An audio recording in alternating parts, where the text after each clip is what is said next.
I glanced over at my husband Mark as he drove our rented U-Haul down the highway. We had just dropped off our only daughter Sophia at her college dorm, where she was starting her freshman year. It seemed like only yesterday that I found out I was pregnant with her, just after my high school graduation. Mark and I had been high school sweethearts, the prototypical all-American couple, he the star quarterback, me the head cheerleader. Our families couldn't have been more overjoyed when we announced our plans to get married and start our lives together, despite the unplanned pregnancy. Mark was forced to take a year off from college to work multiple jobs and save money for our new family. I'll never forget the pride and joy in his eyes the day Sophia was born, or the tireless hours he spent studying late into the night after coming home from double shifts waiting tables. He sacrificed so much in those early years to provide for us, determined not to let me and our daughter down as a provider and husband. After earning his architecture degree, Mark landed a junior position at a prestigious firm in our hometown of Westbrook, Connecticut. As the years went by, he rapidly climbed the ranks through sheer hard work and talent. Still, even as his career took off and the money started flowing in, Mark never lost his humility or down-to-earth nature. Family always came first for him, no matter what. Looking at him now, I saw flashes of the bright-eyed, ambitious young man I fell in love with. The boyishly handsome face had matured into that of a distinguished gentleman. Yet his warm, patient eyes and easy smile remained unchanged, a comforting constant in the ever-evolving journey of our marriage and family life. "The house is going to feel so empty without her," Mark said, breaking the comfortable silence that had settled between us. There was a tinge of melancholy in his familiar baritone voice. I smiled sadly, reaching over to rest my hand on top of his. "She's always been a daddy's girl. Your little princess. Our princess," he affirmed, squeezing my fingers. "And she deserves the world." A heavy pause filled the car before Mark asked, "Did you notice how she's been acting recently? The way she treats you sometimes." I stiffened, my smile fading as I pulled my hand away from his. An invisible wall seemed to materialize between us in that moment. "You mean ignoring me completely unless you're around? Then she's all smiles with you but shoots me dirty looks behind your back?" I couldn't hide the bitterness creeping into my tone. Mark let out a weary sigh. This wasn't the first time we had danced around this particular issue. "Oh, come on, honey. She's just struggling with this transition, leaving home for the first time after being so coddled here. Senior year was rough on her, with all the pressure of college applications and trying to live up to those Harvard legacy dreams of hers. You know how she gets when she's stressed. She takes it out on the people closest to her. Try to give her a break." I bit my tongue, not wanting to argue further and spoil the melancholic but still tender moment between us. Especially not now, when it felt like everything was finally falling into place after such a tumultuous beginning. I pulled out my phone and sent a quick text, desperate to escape the tension. "We'll be home in about 20 minutes. Come over as soon as you can?" A reply dinged less than a minute later. "Can't wait to see you, gorgeous. Be there soon." I smiled to myself, that old familiar thrill dancing across my skin. 15 years of marriage, yet the promise of an impending tryst still made me feel like a giddy, love-struck teenager. "Who's that from? Sophia?" Mark asked, glancing over at me curiously. "No, it's Maggie," I lied smoothly, the fib rolling off my tongue with well-practiced ease. She was asking how Paul is handling the night shifts at the precinct. Apparently, he's been putting in a lot of overtime lately with that big case he's working on and she's feeling neglected. Maggie and Paul Davis were our closest couple friends, drawn together by the shared experience of being high school sweethearts like Mark and me. Paul had been the star wide receiver on Mark's football team, while bubbly, effervescent Maggie had been one of my fellow cheerleaders. Our chemistry was instantaneous from the moment we were first introduced at a party. The four of us were an inseparable clique all through college and beyond as our relationships blossomed into marriages. "Well, she knew what she was signing up for, marrying a detective," Mark remarked with a shrug. "His job has to come first sometimes, especially when he's closing in on solving a big, important case like this one." I simply nodded, letting the subject drop as I was prone to do whenever Paul came up in conversation. My feelings about the man had grown increasingly complicated over the years, warped by a confusing mix of resentment, jealousy, and tangled emotions I could never admit to Mark or anyone else. Eager to change the subject away from our friends, I gazed out the window at the familiar suburban scenery flashing by, silently counting down the miles until we would be back in our upscale neighborhood. As Mark turned onto our tree-lined street, my breath caught in my throat. There it was, the modern architectural masterpiece he had designed and built for us. Our dream home, with its sleek lines, vaulted ceilings, and walls of windows overlooking the manicured grounds. Yet in that moment, my eyes were drawn not to the expensive trappings of our material success, but to the dark shape of a police cruiser parked haphazardly in our circular driveway. Mark pulled up behind it as two figures emerged, one I immediately recognized as Paul. My heart stuttered in my chest as a sense of premonition washed over me. This was it, the moment I had been both eagerly anticipating and dreading in equal measure for months now. "What's going on?"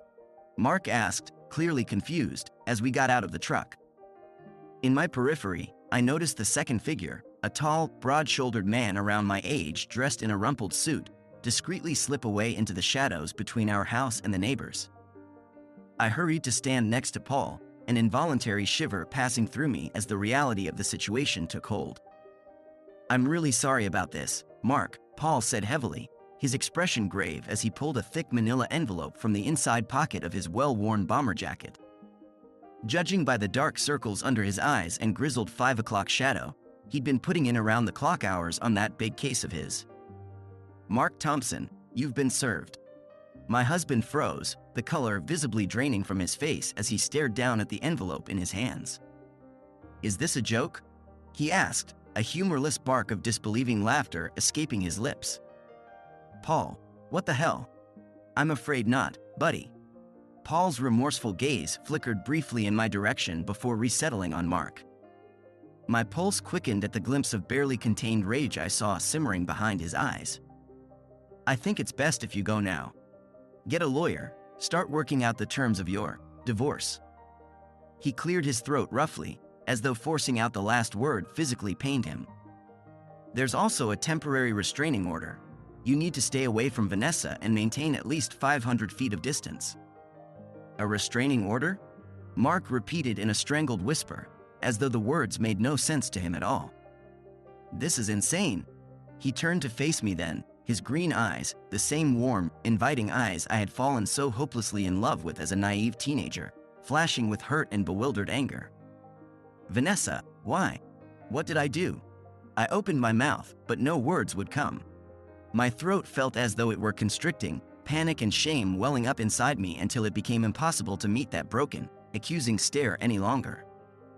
I quickly looked away, the coward's way out as usual when faced with an uncomfortable truth. "Let's get you inside, Nessa," Paul said, squeezing my arm in a way that was probably supposed to be reassuring but made me flinch regardless. This isn't easy for anyone. Here's the continuation with further development of the story. In my peripheral vision, I saw Mark try the front door, only to recoil as the lock held firm. "Your key won't work," Paul called out to him. "The locks have been changed." Mark froze, his back stiffening visibly as full comprehension of the situation washed over him. He spun around, eyes blazing with righteous fury. "You've thought of everything, haven't you?" He spat, boring holes through me before whipping his accusing glare over to Paul. "I bet this was all your idea." Whispering in Vanessa's ear, turning her against me. "I always knew you were jealous of what we had." Despite his imposing physical presence, Paul maintained an outward veneer of composure, shifting closer to place himself bodily between Mark and me. "I'll have one of my guys escort you in to pack a bag," he said in that measured, authoritative cop voice of his. "But then you need to go, Mark. Don't make this harder than it has to be." I watched in silence, numb and detached, as Mark was shepherded inside by a uniformed officer. He re-emerged a few minutes later lugging a battered suitcase, which he flung haphazardly into the back of the U-Haul truck. He tore open the manila envelope, his eyes rapidly scanning the contents. "You cannot be serious," he said, looking back up at me with disbelief etched across his chiseled features. "You expect me to just give you half of everything? My company, our savings, the house, your car? After everything we've built together?" No way in hell, Vanessa.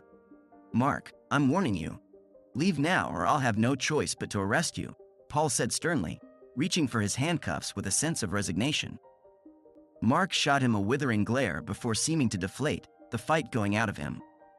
Fine, he bit out. I'll sign the damn papers. He pulled a pen from his shirt pocket and scrawled his signature across the indicated lines in harsh, angry strokes. When he was finished, he thrust the documents back at Paul with barely contained contempt. You can be her witness. Paul dutifully signed on the appropriate line before handing over Mark's copy. My heart stuttered as my eyes drank in that damning signature. It was really happening. I was really going through with this. There would be no turning back now. I felt a thrill of triumph and something else, a strange sense of finality mixed with overwhelming loss. It was as though a vital piece of my soul had just been carved away, leaving an aching hollow space behind. You can have it all, Vanessa, Mark said, his words leaden. I hope it makes you happy. With those parting words, he turned and climbed into the truck, not even bothering to look back. I flinched as the engine roared to life and squealed away down the street, quickly disappearing around the corner and out of my life forever. As the lingering scent of exhaust fumes dispersed, a heavy silence descended over the driveway. Paul touched my shoulder, the concern in his blue eyes boring into me. Why don't you go on inside and try to relax? He murmured. I'll have a patrol car stationed outside tonight, just in case. We don't know how Mark will react. I managed a jerky nod, hugging my arms across my torso as I turned toward the house, my house now, obtained through the most underhanded of means. I paused in the doorway, glancing back over my shoulder at the man I once considered my closest friend. Thank you, Paul. I really appreciate your help. And thank Maggie for me too. The muscle in his jaw twitched almost imperceptibly at the mention of his wife's name. Don't mention it, was all he said. I let the door swing shut behind me, shutting out the rest of the world for one blissful, selfish moment. I reached into the pocket of my jeans with trembling fingers and pulled out my phone. With a deep, steadying breath, I dialed the newest number in my contacts list. It rang several times before going to voicemail. Ethan, it's me, I said, struggling to keep my voice steady and even. Everything went according to plan. Mark's gone and he signed the papers. I thought you'd be here by now. I paused, chewing my lip as waves of doubt and anxiety battered against me. Where was he? Ethan had promised he would be here waiting for me after it was all over.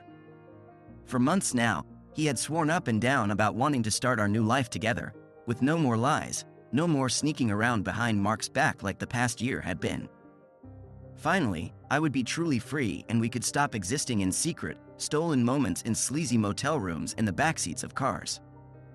Call me back as soon as you get this, I pleaded, unable to mask the quiver of panic in my voice now. I need you. I ended the call and reflexively started pacing the length of the bedroom, fingers pulling restlessly through my hair. Where the hell was he? Ethan was never one for unreliability or tardiness. Punctuality was a point of professional pride for him. 1,000 worst-case scenarios began playing through my mind on a maddening loop. Had he gotten cold feet? Decided this wasn't what he wanted after all, now that I had actually gone through and nuked my entire life to be with him? Had Mark somehow found out about us and confronted him? God, the thought of those two men coming to blows turned my veins to ice. Or worse, what if something terrible had happened? What if Ethan was hurt or in trouble somewhere? I violently shoved away the dark, spiraling thoughts, dropping down onto the edge of the bed as nausea churned in my gut. I needed a drink. Immediately. Steadying myself with a few deep, measured breaths, I headed downstairs to the butler's pantry just off the kitchen. A crystal decanter of amber liquid winked at me from the mahogany shelves, and I quickly retrieved it along with one of the matching tumblers from the cabinet below. As I settled onto the plush leather sofa in the tastefully appointed living room, I marveled at the quiet opulence surrounding me. Had this really been Mark's plan all along? To get me so accustomed to a certain lavish lifestyle that the allure of maintaining it would drive me into betraying him? A twisted part of me had to admire the subversive genius of it, in a tragically ironic way. I had sold my soul by my own willful choice, but he had expertly dangled the bait. As the first bracing sip of wine burned its way down my throat, my gaze landed on the large abstract canvas hanging above the fireplace. An original Jackson Pollock, I knew, one of Mark's most prized and valuable pieces from his private collection. The chaotic swirls and splatters of color seemed to mock me, a defiant representation of the turbulence roiling within me. I closed my eyes, leaning back against the buttery soft leather as memories of my affair with Ethan came flooding back in vivid flashes of whispered words and heated caresses. Our first meeting at the department store nearly a year ago while Mark was out of town on business, when I had felt that unmistakable spark of illicit attraction to the charming young sales associate. The countless hurried hotel trysts after that, fumbling between the sheets like horny teenagers behind closed doors while maintaining a veneer of propriety out in the real world. The constant deception had been intoxicating yet emotionally draining in a way I could never fully articulate. With each heated, passionate encounter, I found myself craving more of Ethan's youthful energy, his chiseled body, his easy charisma. Qualities that Mark increasingly lacked as the years ticked by and our lives became overly entrenched in monotonous routine. Don't get me wrong, I still loved my husband deeply. But the sad truth was that I was no longer in love with him. Not in the all-consuming, breathless, heedless way I once had been when we were just kids. My years-long affair was born from that simple, selfish truth. I couldn't bear the thought of living out my days as a depressingly cliched picture of suburban boredom, steadily suffocating in the airless prison of our stale yet materially comfortable marriage. When Ethan came along, I saw my chance at a do-over, an opportunity to recapture the thrilling passion of my long-departed youth. I instantly cast aside nearly 2 decades of vows and history with Mark in favor of getting hopelessly, recklessly carried away in the Ethan's potent spell. As ashamed as I now felt, there was still a part of me that desperately clung to the dream Ethan and I had so carefully constructed in those endless pillow talk conversations about our future together. He promised we would travel the world on his dime, living a carefree life of excitement and adventure, everything my life with Mark hadn't been for so long now. All I had to do was secure my half of our marital assets to fund our new beginning. And I had, at the staggering cost of sacrificing my entire old existence. I tried calling Ethan again, but still no answer. Frustrated, I decided to take a hot shower and try to calm my racing thoughts. I had done everything according to our plan. This was supposed to be our fresh start, our chance at happiness. He wouldn't just disappear on me now, would he? After my shower, I checked my phone again. Nothing. A sinking feeling settled in my gut. I poured another glass of wine and flipped through the TV channels. A breaking news alert caught my eye, a live report about a shooting. The ticker at the bottom of the screen made my blood run cold. Local detective arrested after killing wife and brother-in-law. I turned up the volume, my hands shaking. The reporter was standing outside a familiar house. Paul and Maggie's house. In a shocking turn of events, Detective Paul Davis has been taken into custody for the fatal shootings of his wife, Margaret Davis, and his brother-in-law, Thomas Wilkins. Police sources say Davis shot his wife in their home before driving to Wilkins' workplace and shooting him as well. Both victims were pronounced dead at the scene. The motive remains unknown at this time. I clicked off the TV, feeling numb. Maggie was dead. And Paul. I knew he and Maggie had their issues, but I never imagined he would snap like this. My mind reeled as I processed the news. My best friend was gone. My daughter was off at college. My husband had just walked out the door. And the man I thought I loved was nowhere to be found. I was completely and utterly alone. The next morning, I drove to Ethan's apartment, desperate for answers. When I unlocked the door, my stomach dropped. The place was totally empty. No furniture, no pictures on the walls, not a single trace of Ethan. It was like he had never existed. I sank onto the bare mattress, my mind spinning. How could I have been so stupid? So naive? I had thrown away my entire life for a man I barely knew. A man who had clearly been playing me from the start. Tears streaming down my face, I drove to the bank to assess the damage. My hands shook as I handed my ID to the teller. "I'm sorry, Ms. Thompson, but your accounts have been closed," the teller informed me with a sympathetic smile. "Your ex-husband was in here last week and emptied everything." He also had your name removed from all the credit cards and loans. But that's impossible, I argued. We have a joint account. And I'm the one who owns the house and my car. The teller shook her head. I'm afraid not. It appears that your husband took out a second mortgage on the house and had the car loan transferred solely to your name. You'll be responsible for those payments moving forward. I felt like I had been punched in the stomach. In one fell swoop, Mark had stripped me of everything. I stumbled out of the bank in a daze, fumbling for my phone. With shaking fingers, I dialed Sophia's number. Surely my daughter would help me. What do you want? Her voice was cold and clipped. Sophia, honey, it's Mom. I need your help. Don't call me that, she snapped.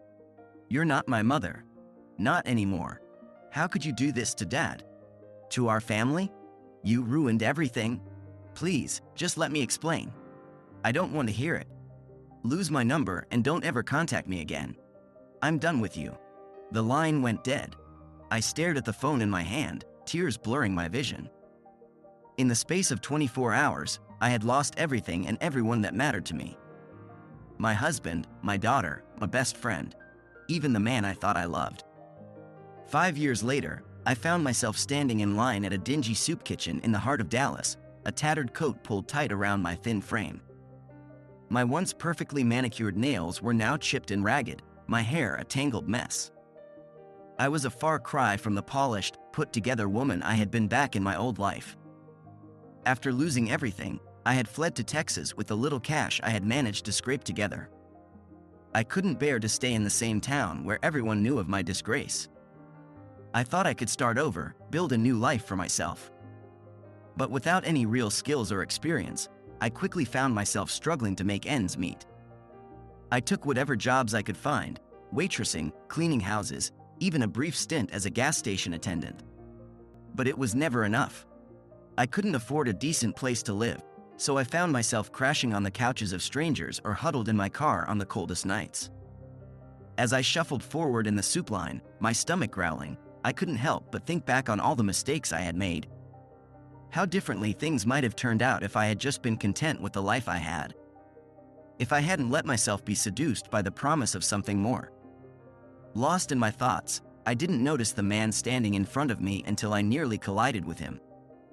Sorry, I mumbled, keeping my eyes downcast. Vanessa?